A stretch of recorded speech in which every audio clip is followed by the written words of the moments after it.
It's good to have land in this episode of Won't You Be My Gamer. We're joined by Vanessa Wilkie, who's the Senior Curator of Medieval Manuscripts and British History at the Huntington Library in Pasadena, California, and also the author of A Woman of Influence, The Spectacular Rise of Alice Spencer in Tudor England. She is the ancestor of Princess Diana? Mm-hmm. Crazy. Thanks for being here again, Vanessa. Thank you. What are we playing, Nicole? We are playing Crusader Kings 3. It's the third one. We might have used a mod to access the Tudor period. So what we're going to be playing is not the standard game. It is a fan creation, and so you'll have to tell us how accurate it is. Okay. Yeah. Today on the show, we're covering the role of women in the Renaissance. We're focusing on Alice, who was a landholder, but then did all kinds of different business deals through marriage. Wheeling and dealing, yeah. She was wheeling and dealing. We're making her a dating profile. And hopefully hang on to our kingdom. Hang on to our kingdom, don't declare war, world peace. That's our goal. So we're in the 15th century right now? We're in 1490. This is pre-Renaissance? It's the Renaissance or well underway. Yeah, it's okay. Renaissance. We are well underway. All right. What were things like for women during this time? It depends on the class, the rank of a person, regardless of their gender, really determined what their days were going to be like.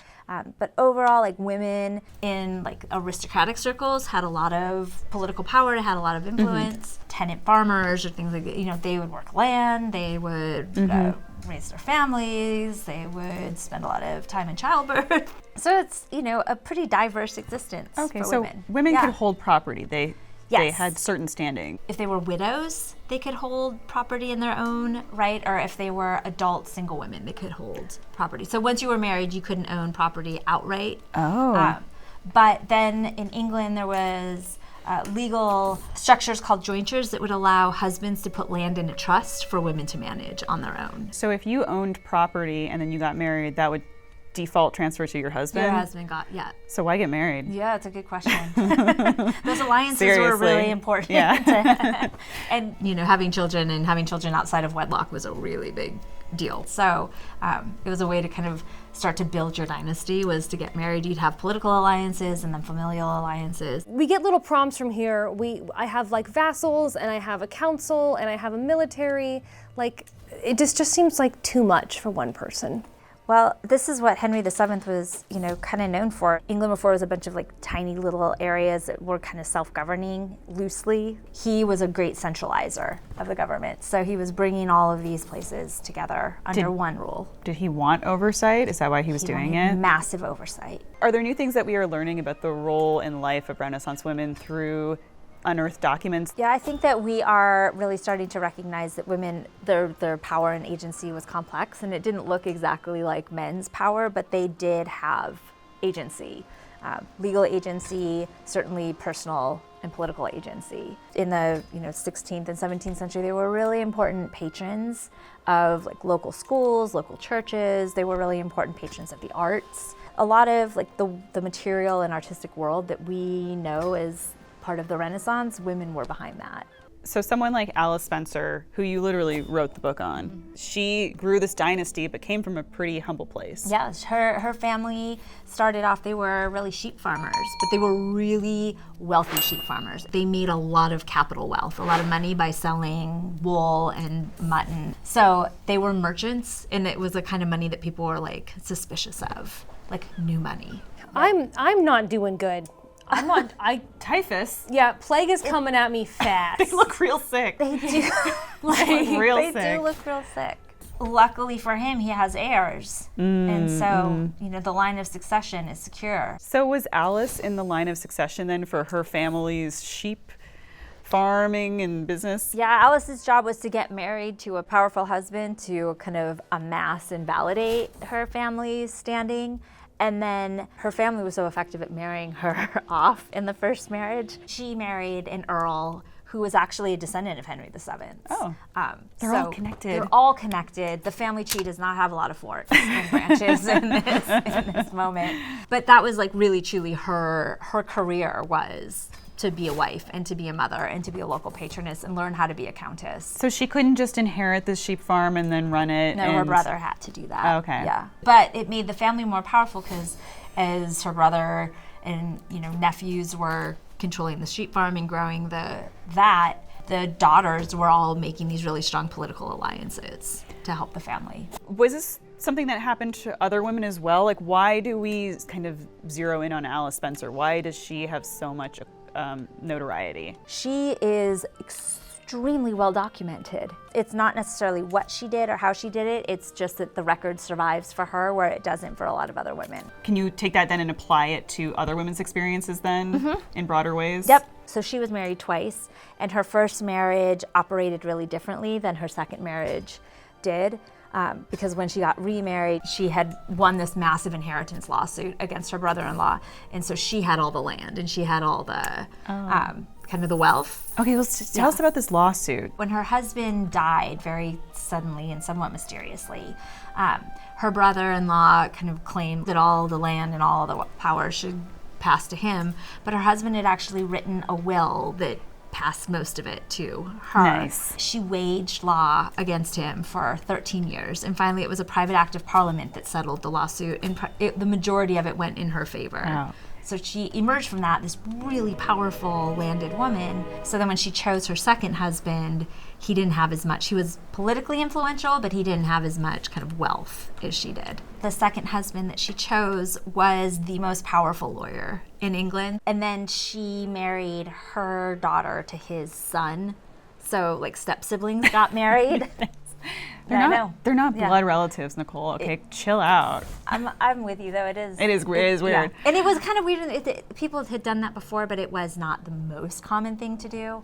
You mentioned obviously she's documented, Yeah. but was she just a really shrewd businesswoman? She was very shrewd. Marrying a lawyer, making her problem his problem, really helped too. Yeah. So she had a lot of powerful men kind of rallying around her to help. Okay, Yeah. so she was pretty resistant to gender norms. She wasn't going to get put in that box Right. by the patriarchy. Yeah. At the same time, though, she was by no means a feminist. She Yeah, was not a trying crusader. To, no, she Oh, was okay. not trying to overturn social norms. She was just extremely good at navigating. I see. And embodying the roles and playing up the privileges that she had. And she had kids? She had 3 daughters. Okay. Would that have been a bummer for her to have 3 daughters, or was it like a powerful move to like build alliances? Like It a was- Kardashian dynasty. Yes, it Yeah. was that. It was very much that. She used it to her advantage and forged powerful alliances. And her daughters, they married earls and they did pretty well for themselves. And they became major patrons themselves, and they became mothers, and there's a lot of literature that's dedicated to them in the period. Does this look how things have been divided up for 1495? It's a lot of England and Ireland. Like there's a lot Wow, of English colonial. dominance Yeah. just came in Yeah. here. And then And mayo? Scotland's independent. Like mayonnaise? I don't know. Is that similar? I read that the sandwich is called the sandwich and was invented because the Earl of Sandwich didn't want to stop playing cards. So he needed a food that he could eat with one hand. Therefore, the sandwich Innovation, yeah. was born, and we owe him a debt. Good job. Do you see that Break little red flag in the middle with those 3 legs? That's the Isle of Man, and Alice actually controlled that for a while. So right now, I think we're putting clergy is sort of fighting against local religions, local culture, kind of pushing this like religious choice Yeah. or lack of choice. Yep, this is pre-Reformation, but things are getting rocky for the Catholic Getting Church. heated. Yep, Who is in charge of the Catholic Church at this point? the Pope. The Pope. It says here in your book copy that the court case culminated in 3 executions and 2 royal pardons. Who got executed? That was another case. Oh, this is different. Man, Alice was litigious. Very litigious, which Wow. is actually one of the reasons why there's so many records about her. okay. Like when families are all happy and together, they don't write letters, they don't sue each other. It's really convenient for historians That's interesting. when people don't get along. She couldn't have become a lawyer herself, though. No. Okay. No. So marrying one was the best she could hope for. And was she connected to other notable figures? Did she know people? Was she Yes. in that circle? Her first husband had a troupe of players who was a contemporary of William Shakespeare, Oh. so they were really close with Shakespeare and his crew. So would she go see plays then? They Go would to perform the- at her house. Oh, wow. Yeah. Okay. And then later, the writer John Milton was a clerk for her husband. Paradise Lost, John Milton? Oh, Yep. cool. So she was, rubbing elbows with kind of the greatest writers at the time. And then, of course, her children shared a Tudor bloodline. So there was a thought that her oldest daughter, Anne, for a little while, might inherit the crown when Queen Elizabeth died, which was a little precarious because you want to be close to that power, but also not seem like you're, gunning for the monarchy. I'm now a mere king. I clicked something crazy, you guys. He looks so sad to be a mere king. Yeah. Also, I guess I'm now an ally with my wife. For Alice, it eventually got there through her blood and lineage, that like Diana Spencer, Princess Diana. She got to that throne eventually. Through her nephew's lines. Yes. Yeah. Any gaps in this historical record or things we don't know about her that you'd love to have answered? Most records in this time period, people aren't capturing their interior thoughts about things. And I wish I had something that told me like what she was thinking about. Yeah, I would love to know, especially if she felt like what was happening to her was fair. Yeah. She seems like she was a very cool lady. Yeah. And we're gonna try to help her find a partner. Okay. We have our dating profile for Alice Spencer. I don't think she should just settle for anyone. No, She deserves the best. And at this point, are we looking for third husband? Third husband, I That's guess. where we are Yeah. in this dating Yeah. profile. Do you know how old she was? Like, how did her second marriage end? Her second marriage, her husband died. She was in her 50s at that point. So, and she, in real life, opted not to get remarried because she really Didn't saw have to. no reason. Yeah. She had kids, she had money, she had maybe she was looking for love. Okay, Yeah. so Companionship. dating history, 2 dead husbands. That doesn't really look very good. Yeah. If I'm Yeah. being honest, 2 dead. I'll put it on Her there. first husband, at the time, they thought he died of witchcraft, but she was not blamed for it. She has kids. She does. as She we has know. three daughters, all well placed, as they would say. Oh, okay, I'll put well placed. First marriage, her family kind of put that together. She was very well put up. Her second marriage helped her win her legal case. Would it have been normal for her to pursue a love match for a third marriage? And would it have been possible to pursue a love match to begin with? It seems like she had a pretty good relationship with her first husband, but that was just luck of the draw. So she could have pursued a love match if she wanted. It was a business transaction too. Yeah. And so I think that's sort of where her head was. How would you describe her in one word? Maybe shrewd, Her passions. amassing wealth. Do you think Yeah. she liked the business aspect of it? I think she loved the business aspect Loved of it. biz dev. Yep. Like, would a woman in her time have actual hobbies? Like embroidery and Okay. yeah, would definitely be something that she should have learned. crafting. Crafting. But really her deep hobby was matchmaking for her Oh, grandchildren, her children. What would she have disliked? Like an alpha male. Yeah. Because she wanted to be in charge. Husband's dying. Husband's I bet she dying. didn't like yeah, that. she was really bereaved when her first husband died. I mean, I guess her hobbies are a lot like her Meddling. Yeah, Yeah. meddling. Amateur lawsuit. She would read. She liked theater. Oh yeah, she had a Yeah. lot of theater friends. And her occupation. Truly, in this period, the term that historians use would say like wife and mother equal a career. I now have 3 daughters. I think good Alice for and I are you. twins. Congratulations. Thanks. Speaking of twins, this one's going to be Mary Kate. Her religion. Whatever the monarch said. Conformist is what we would say. What would she bring to the relationship? She would bring a lot of land.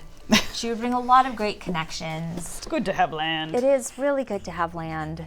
Daughters. She brought daughters. I think that she had a certain kind of like stature, which was valuable and could be traded on, and she was really proud of and had cultivated. She was respected. Yeah. What do you think she'd be seeking at this point in life? I mean, anyone who could make her wealthier would be, she's never going to give up on that. She's looking for that bag. Always, always. But I also think, at this point, she just wants maybe someone who would be amenable to her whims. Okay. Yeah. And turnoffs for her would be poorness. Insubordination. Oh, okay. Anything that would threaten, like controversy. I think she's a catch. Yeah. I hope she finds someone. And we'll put this up on our Patreon. So if you want to make a case for Alice for yourself, and maybe our producers will pick a suitor on the Patreon for her, patreon.com/won'tyoubemygamer. Nicole, catch us up. You know, ever since my wife became queen, she now lives at another castle, and like she's not on my council anymore. As a historian, I'm not sorry that you guys are separated because this will yield sources. Right, and now I have a boy. My boy. Oh, finally. So I have like 5 kids now. You don't want too many because that's a lot of mouths to feed and a lot of marriages to arrange, and that gets really expensive. So, And a lot of errors can sometimes lead to infighting, right? Yeah, and actual wars of roses and things like that. Yeah. Okay, I'm now mighty You're king. Oh, good for you. How much did like the religious hierarchy interfere with ruling and stuff. A lot. They've been popping up quite a bit here. Where in time are you now? What year? 1501. Oh yeah, not even 2 decades away from the Lutheran Reformation, like the split between Protestants and Catholics. So this is a period where there are kind of rising tensions between secular rulers and the church, because the secular rulers want to be able to control more of what's happening on the local level than the church. What did the Reformation actually look like? It looked like a lot of violence, Bloodshed, a and lot of violence, a lot of bloodshed, and also just a lot of writing. Everybody was writing different treatises and books and theological texts to make kind of spiritual, textual sense out of what was happening. Women were really responsible for educating their households. They were responsible for the spiritual well-being of their children and the spiritual upbringing of their children, so regardless of their class. Has our perception of women during the Renaissance changed? Yeah, I think that we have kind of allowed for a much more nuanced understanding of the diverse experiences of women, instead of just saying women have no power in feudal Europe, which it wasn't really true. They didn't have the same kind of power as men, like I said, but when we said they have no power, it meant that we were making them invisible. When we started to realize that it was okay for Alice to aspire to be a wife and a mother because that's what gave her a lot of political power. By valuing that because that's what she valued, it allows us to understand how she was wielding her power through those roles. Yeah, is there an ethical way to look at women's history? I think the most important thing to start off with is not to impose our own Prejudices, our own gender biases, exactly. yeah. We have to let Alice be Alice. Yeah. We have to let people live in their own time and not start from a place of judgment, but start from what do the sources tell us? What were their expectations? Where were their limitations? Once you've got the narrative in the story, then figuring out what you think and feel about it is separate from understanding how they lived it. Looking at this period of the Renaissance, maybe through the lens of Alice, what were the takeaways from her story that really resonated with you or that drew you to her? In our own modern moment where there's so much discussion about the likability of women and how that's so important sometimes, Alice is an extremely unlikable person and she's totally unapologetic about it. And so I really think that she helps us understand that likability is not the most important thing because she was so accomplished. And I don't think she would particularly like me or like that I had written this book about her. She's not someone that I really liked either. And that helped me kind of come to grips with likability doesn't matter as much because I didn't like her, but she's got a really important story that helps us understand not just the lives of women in that period, but also it helps us make sense out of everything else. Yeah, and I think it's fair to admire unlikable women. I'm all for it. Yeah. I like her from what I know. I like her too. Yeah. Even if she wouldn't like me, I like her. I love learning about Alice. I think she's awesome. Thank you so much for telling us about her. Oh, thank you. Because I would have never learned about her otherwise. She's a force to be reckoned with, as is this. Yeah, as is this. We implore you to check out Vanessa's book, A Woman of Influence, The Spectacular Rise of Alice Spencer in Tudor England. Thank you so much for joining us, Vanessa. Thank you. You've been awesome. Can you tell people more about how to get to the Huntington, how to learn about the Huntington and visit it? Huntington.org. We're opened every day except for Tuesdays, so holidays, weekends. It's hundreds of acres of botanical gardens, one of the world's largest libraries, art. You can't go wrong. Yeah. Awesome. Yeah, check it out. We love it. Nicole and I are there all the time. All the time. I'm a member. And thank you so much for supporting this show and PBS SoCal. Nicole, how can they continue to support us? You can continue to support us by heading to our Patreon. It is patreon.com/won'tyoubemygamer. BTS, community stuff. It's the premier place to interact with us. And of course, you can always go to pbssocal.org/gamer and make a donation there. Couldn't do this without you. I just declared war. And I honestly wish I hadn't. Quick, close the game. Yeah. But they were threatening my wife and Liege. But you had no choice. Yeah. Yeah. War is the only option. War is the only option. How often was this area in conflict? Often. Great. Yeah. Great.